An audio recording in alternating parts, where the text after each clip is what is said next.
So labels like that are an option that you can look at, and look at how they handle other people, and maybe even talk to other artists that are on them if you get a chance to, and just get some real feet on the ground sort of opinion as to what are they really like. And don't give me that artist, nothing's ever good enough for me because I'm the best band in the world rubbish that most of them seem to give you.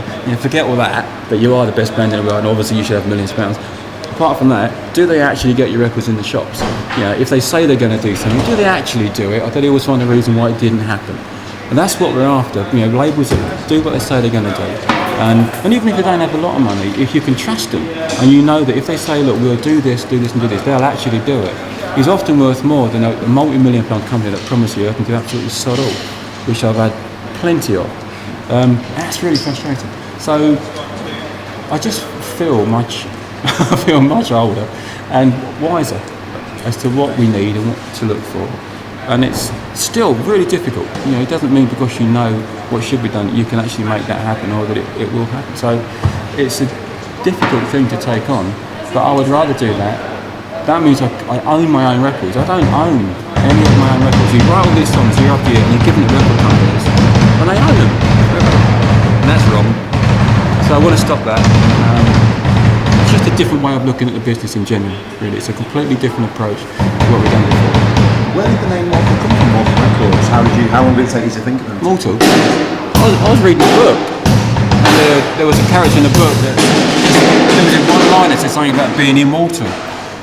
I've seen the word a million times before, but for some reason it made an impression, but I didn't want to call it immortal because it seemed a bit arrogant, so I went for Mortal. Did a search on the internet and was amazed that nobody had it. Mortalrecords.com, no one had it. And we did a search in the white book, these industry books of all the different labels and stuff. And no one's, I'll probably be wrong, somebody can say, oh, I've got it. I'm Mortal. But at the moment, we can't find any Mortal records anywhere. So it was lucky, I think it suits in a way. Can you tell us what the first two releases on Mortal, what are they going to be? The DVD is the first one, the Hope Blues DVD, which is a really good start. And also the CD from that went up to then after that it'll be the new album. I think there's a drum solo going on at the moment in the back.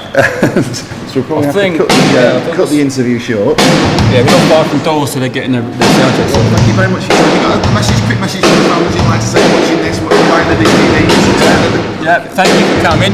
And I'm sorry about being a bit under-rehearsed, but it kind of has to the moment. And that's about it, really. Thank you for coming. How do you like what we play? Okay, well, we're here backstage at yet another Gary Numan weekend here at Shepherd's Bush with Stephen Aid. Can you tell us, are you looking forward to tonight's concert? Yeah, very much. We had a good gig last night and blatted through the tunes, so and a couple of old favourites in there tonight, so I reckon it'll be quite, a stonker. Yeah, it should be an interesting one tonight with Complications. For the first time I can remember, we're down to one keyboard player tonight, so that should be an interesting one. So how do you feel last night went then? It was really seemed like fantastic energy from the crowd. Yeah, it was a good crowd. We've played there before, and I don't remember them being that enthusiastic before, but it was really good this time. I personally had a good one, good old jump about, spat at a few people, that sort of thing. Get a bit technical. What sort of guitars? What sort of your favourite guitars? What sort of guitars and sound do you like to use? Just for this gig, we use a Les Paul and. We tune down, get that really sort of heavy sound, and Marshall Head seems to do most of the jobs, covers it, nice and grunty, so yeah, it's good. And what about you, Ed? Of course, you've got the bank of synthesizers there, and you seem to play them fantastically. Checks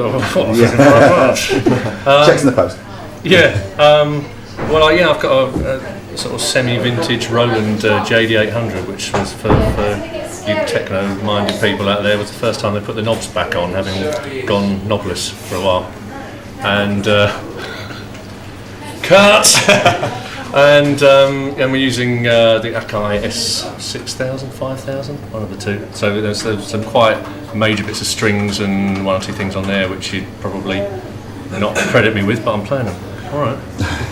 What do you think is so special about that sort of Moog sound, that massive anthemic sort of string sound? Yeah, it's become a thing that Gary's been known for, and he's spent a bit of time having given up on some of the analog synths because of the unreliability with tuning and stuff.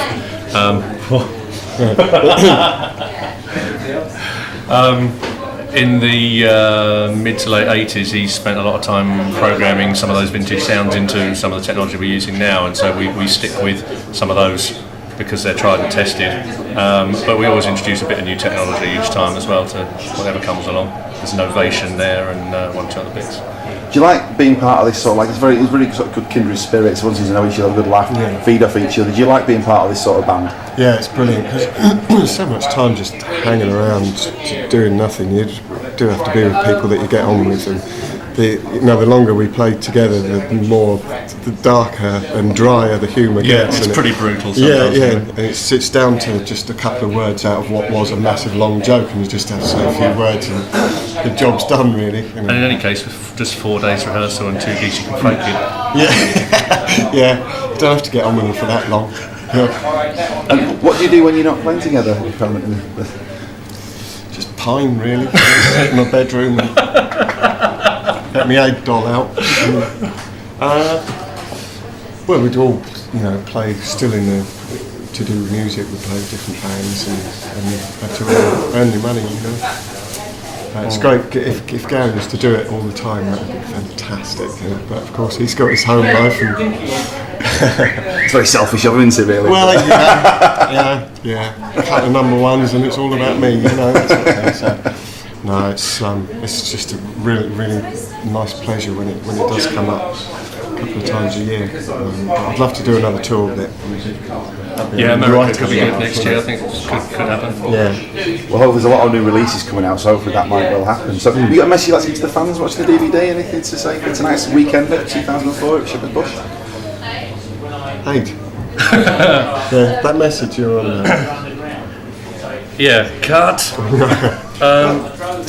Just look at us on stage, and we're having a good time. So hopefully you can have a good time as well. Give it some. Love us a little. Love us a little. Yeah. That's all we want. Hey, Steve. Thanks very much for your time. Thank you. Good luck tonight. Cheers. Thanks a lot. Thanks a lot. Cheers.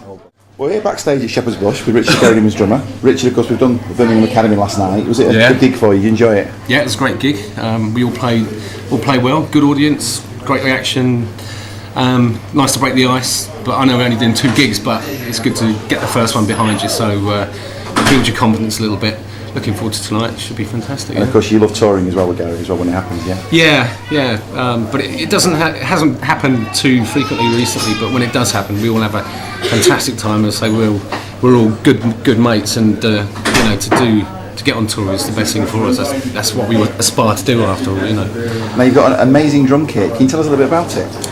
Yeah, I've had it for about six years now, and I was approached by Peavey, and they offered for me to endorse it, their equipment. It's a very unique kit. You don't find them over here very much. They're very big in America, but it's a great acoustic kit. It's a very good rock kit, very well suited to Gary's style of music, and it's done me well. It is particular to this gig though. But, I wouldn't use it to do a jazz gig or a funk gig or anything like that. It's not that type of kit, but it's a really good, heavy sounding kit. Yeah. Sorry.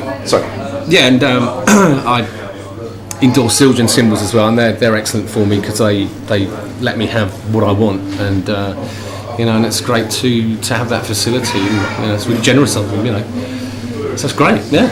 Do you love being part of the band? Because everyone seems to get on really well. Oh, I love being part of the band. Yeah, I've been with Gary now for 11 years, and it's been nothing but no looking back. It's been brilliant. We've had some fantastic times, some real wild times, some not really ups and downs. There's never really any downs at all with us lot, because we just party on all the time and get on very well with Gary, and it all works out well. Yeah. Brilliant. Well, lastly, have you got a message for the fans watching this DVD the weekend? Are you looking forward to tonight, of course? Yeah. Well, it'll be great to see you all again. Being with Gary for such a long time, I know so many of them now, and it's great to see them on the rare occasions we are playing at the moment. So I hope they enjoy it and have as much fun as we do. Yeah. Brilliant. Well, good luck tonight and good luck for the future. All right, cheers. Thanks, Richie. Bye-bye. Nice cheers. Thanks for your time, mate. Okay. Cheers. Okay, we're here backstage at Shepherd's Bush with Gary. Gary, of course, you've been Gary's long-standing security advisor. What name would you call yourself? It's a bit of a grey area. I'm sort of like security, PA, You know, put them to bed, get them up, get them breakfast, make sure they get to the bus on time.